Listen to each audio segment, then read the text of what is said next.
Time for the Mayo Jam. Hello, ladies, and any gentlemen who might be tuning in. Welcome to the first episode of the Mayo Jam.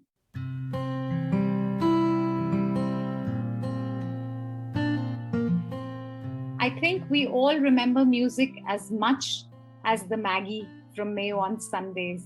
So we on the Alumni Association are very excited to use music to revive some of our fondest memories of Mayo. You all remember how often it brought us together, singing in the bus while traveling, singing in the evenings while walking back from the mess to our houses. Other times, simply humming along with the teams as they practiced for the Interhouse competition. Even a tone-deaf person like me learned to sing while at Mayo. So we're very happy that we are bringing some of the Mayo music back to your lives. Over the coming weeks, you will hear a lot of voices. Some will sound familiar, others might be very new. But you know what? I assure you, each one of the notes will be steeped in nostalgia. We'll also try to bring some of our teachers as guests, so you may relive your memories of their classrooms. We begin today with Sir Peter David, one of our earliest music teachers. Peter sir is here to take us on a short walk down the memory lane. He's still teaching at school and enriching our lives with his musical notes. Welcome to the Mayo Jam from all of us, Sir Peter David. Welcome to the Mayo Jam, Sir David. Thank you. Thank you so much. So nice to be here, and to meet all the students who have been here all along and over so many years. Not at all, sir. Thank you for making time. This is our first launch episode. So, we are very, very excited that we are starting with you. Basically, what we were looking at was that, before we go on to inviting our alumni for music, everybody knew you as Sir David, but actually none of us have many, a lot of information in terms of, how you came about to be at Mayo, what your journey with music has been. A lot of girls have told us stories of their interactions with you. So that's why we said, if it's a music, if it's a podcast, then we have to start with you. So welcome again to the show, sir. I'll request you to start from the earliest days, sir. When did you join Mayo and how did Mayo happen to you? When Mayo Girls, when the construction was started of the building, it was just the lower portion of what we see now. A couple of classes to the left and some to the right, and ma'am's office in the middle. So ma'am Singh decided that in the prize giving we must have a musical. Right from the beginning, Mayo has been a lot about music and dance. A lot of importance has always been given to extracurricular activities and especially creative areas. Absolutely. So I remember the first play, there were probably about 60 odd girls in the school at that time. So I was called to do the music part of it. So we had a chorus of very small girls, and I think the school was only up to class 8 at that time or 7th. I'm not sure. Yes, the first year was class 7, I think. Yes, probably. And we had a small chorus going and we did Snow White. And outside, what is the office now? That was all open area, so that is where the prize giving was conducted. I remember the first prize giving. And then the next year we did, I think, My Fair Lady. With Miss Law, I still remember. Yes, Ma'am Law was there, you're right. Yes, of course. And I think Isha was there, probably she sang one of the solos, if I remember rightly. Isha and her sister, they get me to the church on time. So anyway, those are the oldest memories. I used to sit with a keyboard there and a small chorus. It was all open air, no stage as such, and few parents because of few children. So that is how it all started. And then I was called, I was told that if I would like to teach, I can teach as a regular teacher. So I've always been a part-time teacher. So I joined after that, and then we got, I think, 2 keyboards and 4 guitars and 1 drum. And then as the classes were increased, we got a classroom each, and then a piano was bought also. It was kept in holding house. So that is how it all started, and then it grew along. So how did music happen to you, sir? Before joining Mayo, were you already living with I remember when I was about 7 years old, that's when my mother started me off on the piano. And then I did my Trinity College exams on the piano. And then I decided to experiment further. So took up guitar, accordion, and many other instruments. And I just enjoyed playing. During college and further also, I thought I'd take it up as a profession. I remember one of my memories of my school days. I used to go to a college to teach music when I was in class 11th. So I was fond of music. Then we played professionally. We had a group going called the Echoes.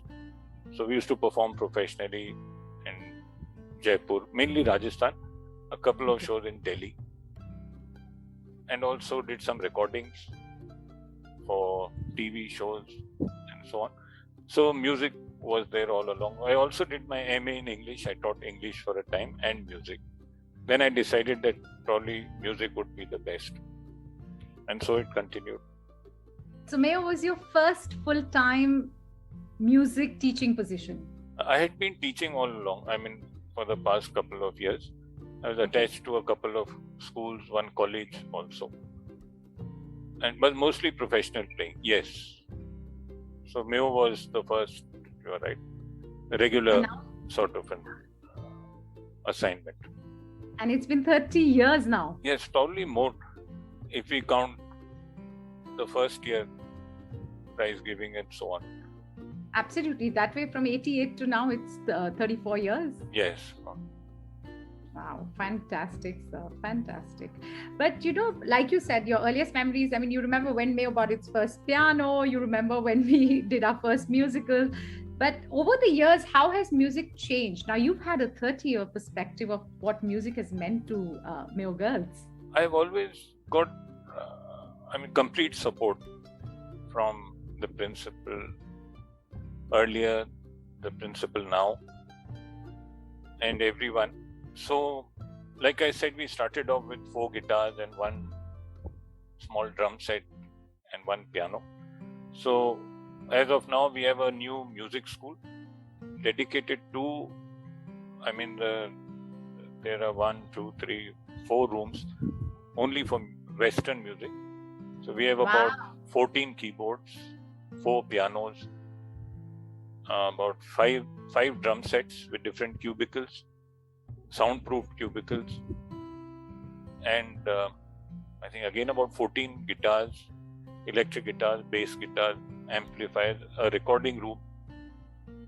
So the facilities have been improving all along, and as of today we have a full-fledged music school which probably any school could boast of, and we have teachers as well. So earlier I used to teach all the instruments. Then gradually there's a drums teacher, then a guitar teacher came along, then singing also. So even for Trinity College exams, as of now, I think we have over 100 girls appearing every year. My God, that's a number. And going up to grade 8, which is very good, yes. And they learn, in the process, they learn technically the correct method to play. So, sir, how have you seen that change? Do you see a greater emphasis on Western music now? Do you see from the earlier years to now, are more girls interested in music? Because ultimately, everybody knows if you can sing or play the guitar, you're the star of every party. I think in ratio, it is the same. When there were 60 girls in school, all 60 were learning. Because even today, I think the way the timetable has been made, everyone comes to the Western Music School at some point of their academic time in Mayo or the other. Whether it is only to sing or to play instruments or for interhouses or for prize giving. So I don't think any girl is left out. So that I think is amazing. Because by the time we come to class 11th and 12th, by then you have honed which area you would like to gain expertise in. But if the whole school has been coming to you, strange incident happened, I think, 3 days ago. I'd gone to see a movie. And as we were on the lift, there's a parent and their daughter who has passed out of Mayo Girls. So she remembered me, she said, and she started singing There's a Hole in My Bucket in the lift. And she says, so you have to sing this. And this is what you taught us when we were in class 4 or 5. So I think just that singing bit which starts off and then instruments. So that has made all the difference. And the girls are also amazing. I think over the years, nothing has really changed. So, sir, now there have been 32, 33 batches which have sort of graduated from Mayo Girls. Right. Are there any voices which stand out in your memory? Kai bari hota hai. For instance, I remember my years, there used to be, Abhilasha Ojha would sing, and then you'd all be like, my God, that's the voice that you remember, even today. So over the years, any voices that you see, that I heard it once and that's never come back? It's very strange. I thought that for every batch. Because I thought, this girl is amazing, or another 2-3 girls, they are very, very good.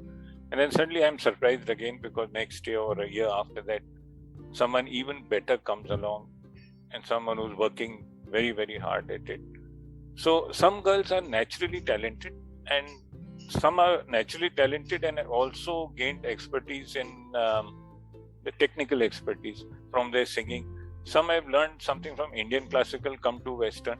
So it's been, I'm unable to pinpoint one girl as such.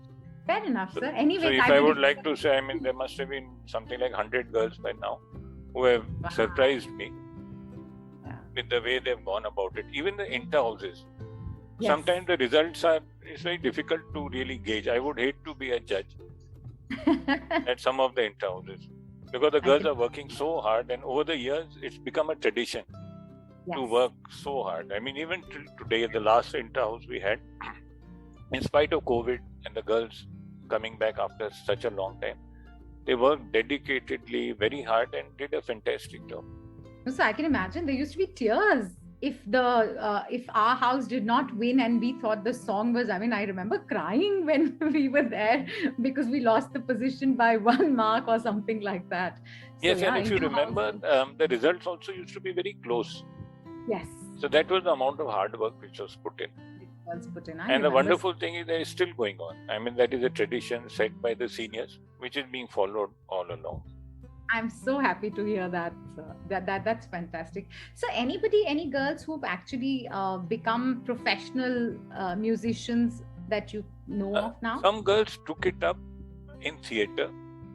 I see. Singing as part of the chorus. Some went abroad.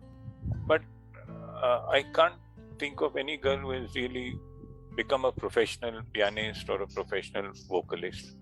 I see. So is there more emphasis on instrument versus vocal? I think very large number of girls are taking up vocals. I see.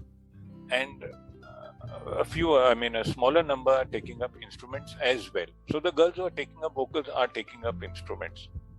So I remember one of my committee members shared this story about you. She used to be a sitar player, and she was not very keen on the bass guitar, but you encouraged her. And then, and you told her that, listen, you can play any string instrument. I don't know if you remember her, Divija. Yes, and she actually became a part of the school band. Yes. She played the bass guitar. No, she was very good. And basically all instruments are the same. In Indian classical, the notes are sargam, Western notation. You can call them do, re, mi or C, D, E, F. And anyone can play any instrument. So that's easy for an expert like you to say. I've tried guitar, I've tried singing. My husband won't even let me sing in the church. Forget about singing at home, No, you can. So, I think you should take it up, maybe piano or guitar or something, then sing along with that. So an instrument is always a good support for vocalists. I sometimes fear I was born tone deaf, sir. Very difficult for me to keep or carry a tune, but that's all right. That's just me. So what about, any particular inter-house competition that stands out in your memory? That this one was like, way in terms of talent, in terms of the performances that were delivered, it was way above the rest. Again, it's very difficult because the last inter-house which was held, I was really surprised at the way it went off. And it was as good as any of the previous inter-houses. So again, every inter-house has been special for all of us, I think. Because every inter-house has been somehow more than a prize giving. The amount of effort and the amount of the seniors have put in such a lot of effort to make that inter-house happen and to make it such a perfect inter-house. I remember Ma'am Singh, Mm-hmm. she's very, very particular about one thing, that whatever we do has to be of a very good level. Absolutely. We cannot let anything happen which is anything lower than that. Absolutely. And right till today, it's the same. And the best thing is that I think now the responsibility has not passed on exactly, but the students feel they are equally responsible as the teachers, and they work very, very hard. And this has been happening again all along also, that some students have taken up the baton that yes, our house has to do well. Without that, I don't think the Interhouses could have gone off so well. Without the students participating so keenly and putting in so many extras, because as it is, I think you have a very busy schedule during the day, and to take out time at night and before dinner and after dinner, and girls have been pestering me that we want the hall open at night and the activity room must be opened at night, and it's been quite a difficult job trying to. We all have memories of that, coming back from dinner and then in the house. Yes. You are there and you're practicing. And I think Ma'am Sundarajan was the kindest soul who ever let me sing officially. I was part of the Padmini House team that sang Ekla Cholo ages ago. I don't know how she let me sing. Ma'am Sundarajan also was very, very particular about all the performances. Absolutely. I remember that time we used to have CDs. No, CDs weren't there. We got a DAT player. Yes. For one of the musicals, and she always used to say, Mr. David, you have to. I used to look after the sound and the audio and all the speakers, and so that player, and with that all the time she would be in touch that everything has to be perfect. So she taught me Suprabhatam. I remember hearing Suprabhatam first with Ma'am Sundarajan, and till date it happens that my Alexa set to play the Suprabhatam first thing in the morning, because that's what I remember waking up to, in Padmini She also House. wonderful person. Absolutely. But sir, I have to ask you one question. Were you as scared of Ma'am Singh as the rest of the kids, or as teachers it was a different, equation? I think you're one of the kindest persons I've ever met. Of course. So, even if there was a flaw, she would take it in her stride, but would make it very clear that she was not happy with it. But anytime if I wanted to meet her for any work or anything, never any problem. You just go and pass the corridor or just send a message, and she was always there. Tremendous support. Absolutely. And between her and Ma'am Sundarajan, they taught us to aim for the best and deliver nothing but. If I remember correctly, initially there was another music teacher in the Indian classical side, Mr. Chandan Roy. Yeah, of course. He was. Sir, and the Ganguly couple who did the Hindi musicals. Yes, that they left soon. Yes. Then they came back for a short stint again. I see.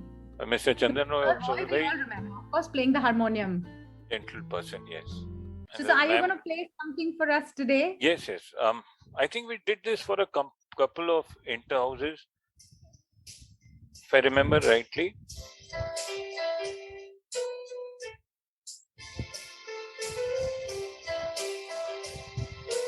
It's called Imagine. Imagine, of course. I remember.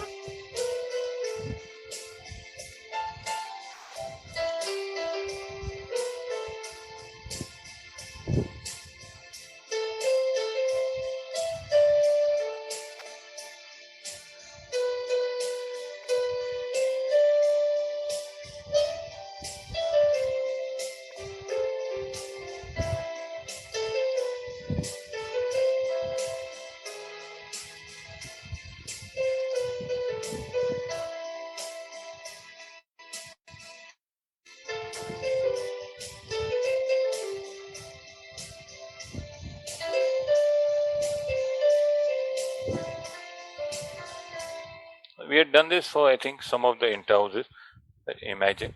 And I remember right in the earlier days, probably 91, 92, somewhere there also we did this, Imagine. Absolutely, sir. I graduated in 94 and I remember this, sir. In fact, what I cannot remember is whether my house did this, whether Padmini did this, or Sam did this. But I think I remember this one being done. So absolutely, that's very.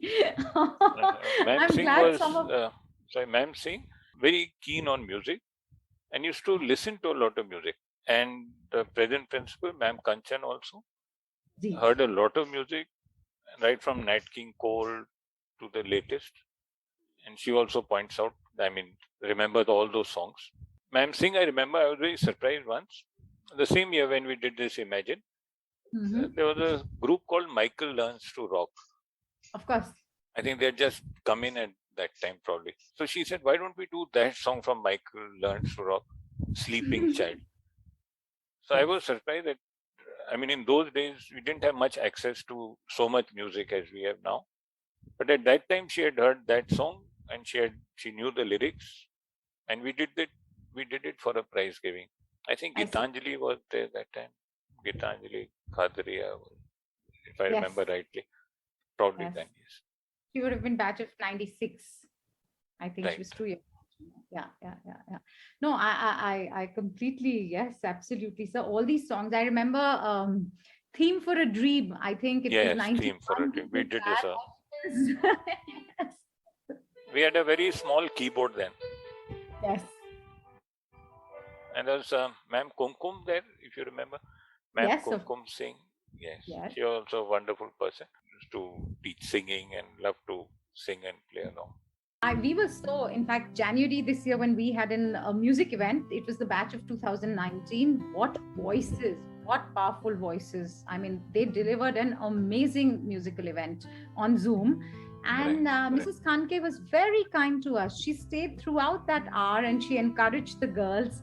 And, they were so happy to know that the principal was there, giving her time to just listen to their performances.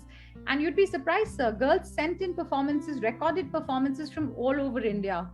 And some of them were even live during that Zoom event. So that is what made us realize that, this is something we learned at Mayo. Music sort of just is in our blood. And even after we've graduated, this is what brings us together again and again. So, thank you so much for the work that you put in, on all of us to give us this taste for music. It's been such an honor and such a great time, actually. It's been a fantastic journey.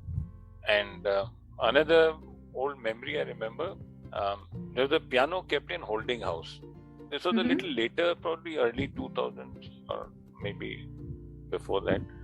And at one point of time, we had to take classes in Holding House. I used to take classes there for the juniors. I see. Class 4th, 5th, I think.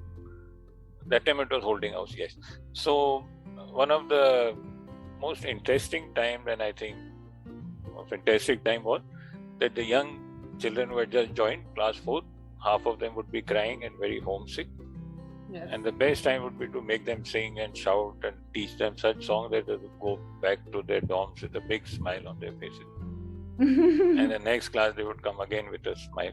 So I think that is how it all started. And then to see all of you singing and playing by the time you reach class 12, great journey, yes. Absolutely, sir. And thank you for being a part of the musical journey of so many of our lives. It's been kind of all of you. And it's so nice to see all of you doing so well. Thank you, sir. Thank you so much. All good wishes to everyone.